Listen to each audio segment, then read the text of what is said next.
gabi yun, makinig kayo ha, last week, tinalakay ko to, na nag-iinit si Laban. At sinabi ng Panginoon kay Laban, huwag galawin si Jacob. Remember the title of the message last week? What was the title? What was the title of the message last week? Ha? Wala na nakaalala sa inyo? Lord of the Dreams. Ang Panginoon na umusap sa pamamagitan ng panaginip. So, kinausap ng Panginoon si Laban. So, ang nangyari? Eventually, yung murderous spirit, no? Gusto patayin ni Laban si Jacob eh. Umupa. At nagpanagpo sila. At nagpatawaran. And eventually Laban kissed his daughters and grandkids goodbye. And they parted ways peacefully. Alam nyo, habang tumatanda tayo, mas makikita mo, mas matututo ka, mapagpahalagahan yung mas mahalagang bagay. Ngayon, ang mas mahalagang bagay, yung payapahang buhay, yung payapahang bahay, yung walang away, yung walang sigalot, yung walang hindi pag-uusap, yung walang pagkakabalik. Mas gusto natin yung ganyan. Romans 12:18. Nasa nito.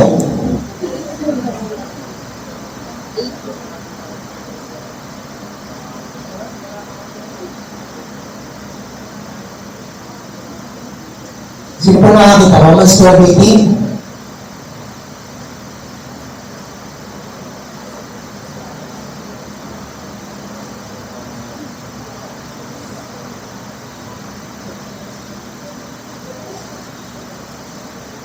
Yes, please. Romans 12:18. If it is possible, as far as it depends on you, live at peace with everyone. If it is possible, as far as it depends on you, live at peace with everyone. You get that page? Okay, do I need to add more? Matthew 5:9. Blessed are the peacemakers, for they shall be what?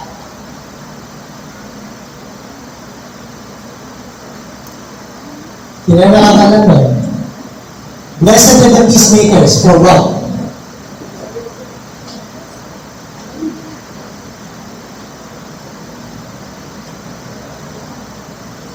For what? For they will see the kingdom of God. What else? Psalm 34 verse 14. Seek peace and pursue it.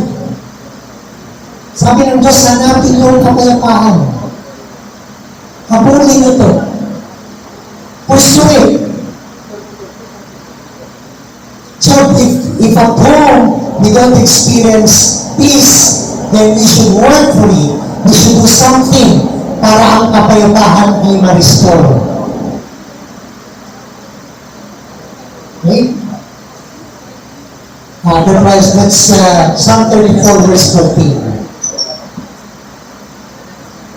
So mga kapatid, sa natin kailangan ng kapayapaan. Right now, ask yourselves, sa tahanan ba?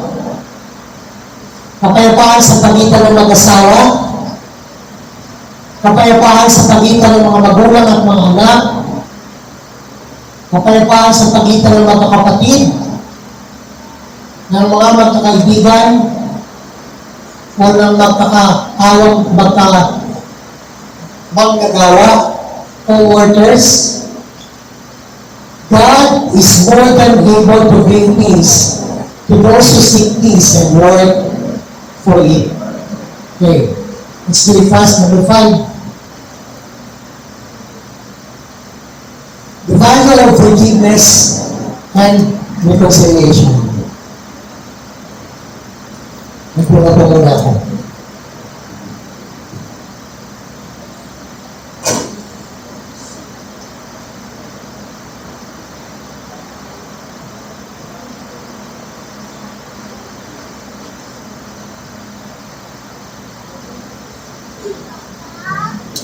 Dahil niloko ni Jacob ang kanyang buong si Esau. Esau was naturally mad. Have you ever been mad? Nagalit na ba kayo talagang galit na galit kayo? Ha? Yung hindi lang kayo nag-uula, nangingitul na kayo sa galit. Maranasan nyo na yan? Talaga. Marang relate na relate pa ano? So, ako nga, nakaranas na akong ganyan. Galit na galit ako. Na gusto kong hindi pinagpatuwarin yung pinagagalitan ko. Kung pwede lang. No? Pero, alam natin mga kapatid na ang galit, yung poot, paano yung mga spiritual na hanay na sinisira ka sa loob, na eventually magigising ng isang araw, gumuho ka na. Kasi pinigilan mo yung galit, yung poot, sa iyong kalooban. Na anong maganda sa kwento ni Jacob at ni Esau? Nagpatawaran sila. Nangalaman ni Esau na si Jacob ay pabalik sa lupain nila ng kanyang mga magulang. Sinalubong siya ni Esau. No? Itong Jacob ngayon, dahil natatakot siya, nagawan siya ng masama ng kanyang buhay, ang ginawa ni Jacob, this is the best word. Sinubok niya ang suhula ng kuya niya. So, nagpadala siya ng mga regalo, kahulang regalo. Yan. Ang bait na ng Esau. Hindi na tinanggap ni Esau. Ay, Esau, no need, hindi ko kailangan. At yung taon na pinag-iwalay nila magkapatid, nung magkita sila, na nang balik yung mga sakit at yung pagmamahal sa isa't isa. Nagyakap ang magkapatid. Nagpatawaran. Nagkasundo na maduli. Now, napakasarap sa pakiramdam kapag yung kagalit mo dati ay nagkapatawaran kayo at nagkasundo kayo. Hindi ba? Meron ba kayo dito nakagalit na nakabati mo muli? Sino dito may kagalit? Kagalit pa rin hanggang ngayon? Wawa naman kayo. Alam niyo ba na ang galit, kapag ikaw ay nagagalit, sa totoo lang, ikaw ang lugi. Ikaw ang lugi. Pero mo, inis na inis ka, galit na galit ka, gusto mong manakal yung taong kinagagalitan mo. Wala lang. Hindi apektado, enjoy pa sa buhay niya, samantalang ikaw nagbabalalitin ka na, nagigigil ka na, nangingitin ka na.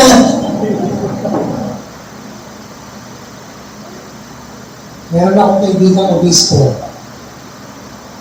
maliit na lalaki, medyo nerving siya. Di siya dito. Ang gano'ng tanda ako sa kanya, sinasabi ko sa kanya, Bisto, huwag ka nang magalit, nangingitin ka na. At pag nasabihan ko na gano'n, tatawa na yun, maalala niya ayaw nga. Mga kapatid, what happens when you are angry? What happens when you are mad? You lose joy.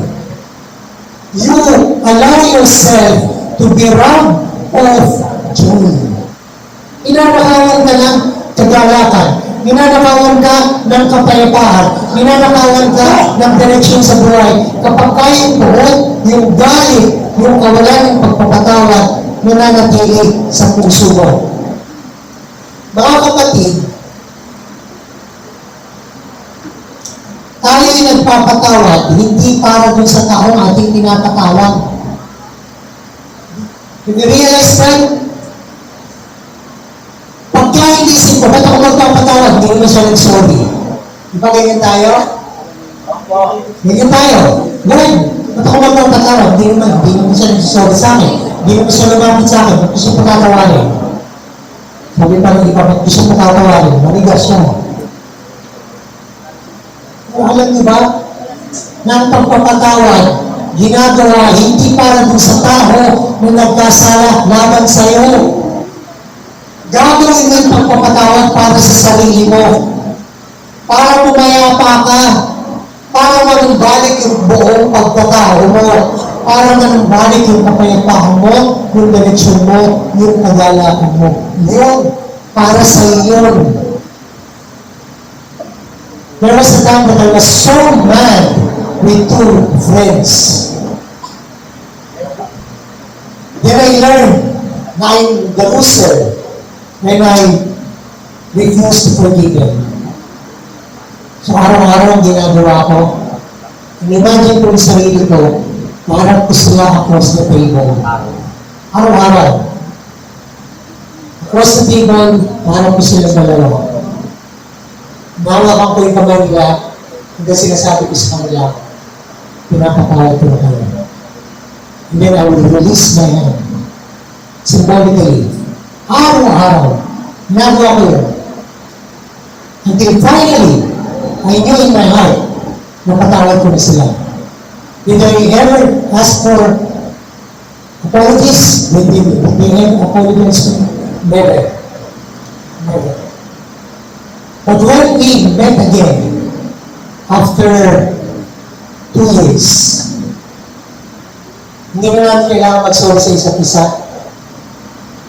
Kasi alam namin nagkakatawaran na kami tayo. Simple lang yung pinag-away. Best friend yung lalaki. Yung babae, girlfriend niya, hanggang tayo.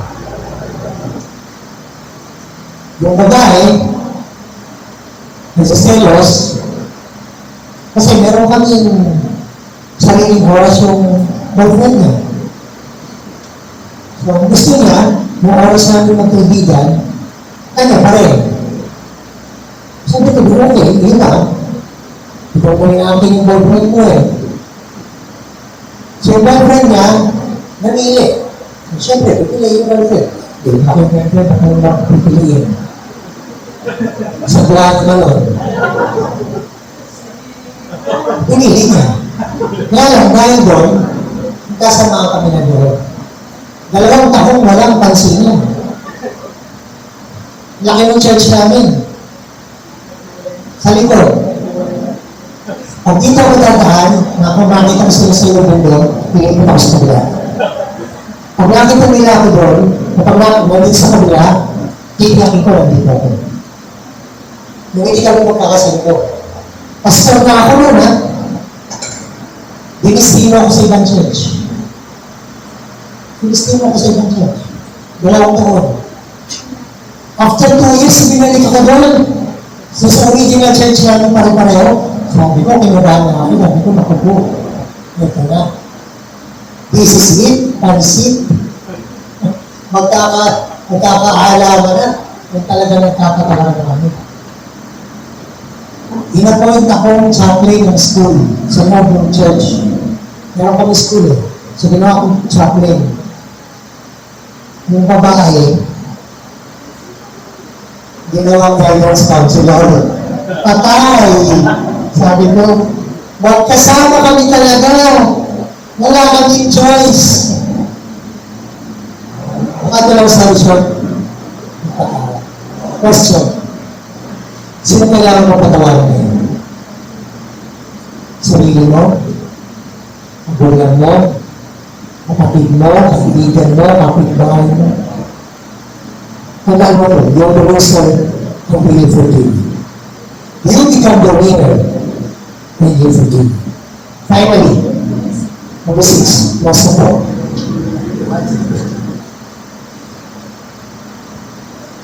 The value of valuing God above all else. When Jacob learned to value God, first and foremost, umayos ang lahat sa buhay niya. In Genesis 35, bumalik siya sa Bethel. I mentioned Bethel last week. What does Bethel mean? Ano ba ang sabi ng Bethel? house of God. Bumalik siya sa Bethel. Okay? Hinanap niya ang presensya ng Diyos. At doon sa Bethel, kinausap siya muli ng Diyos. At doon sa Bethel, sinariwa ng Diyos yung tipan niya. Hindi lang kay Jacob.